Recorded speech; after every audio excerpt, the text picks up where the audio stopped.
Finfinneen marfamtee. Maal jette? Finfinneen marfamtee.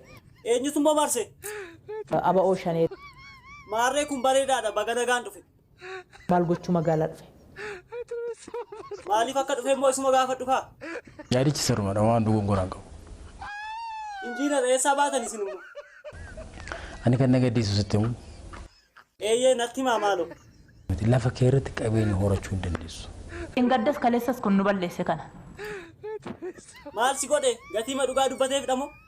Walirratti jalqaba kan garaa jabaanne. Haa ta'u isa isinumaaf handhiisa. Kaayyoon keessan gara fuulduraatti moo maali? Biyya diiguudhaaf. Maali kan biyya diigdan? Waa maal argatu?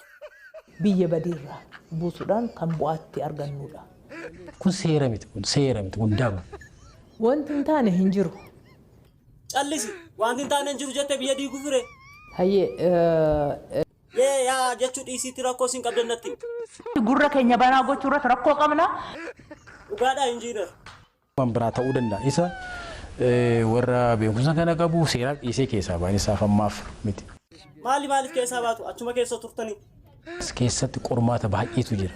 Lafti magaalaa Finfinnee akka malee weerarame jechaadha.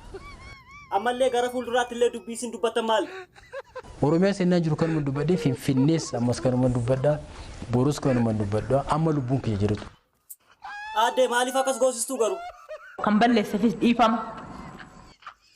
Egaa akka ittiin deebine immoo lammaffaa. Hin ta'u kun. Homaan rakkanne.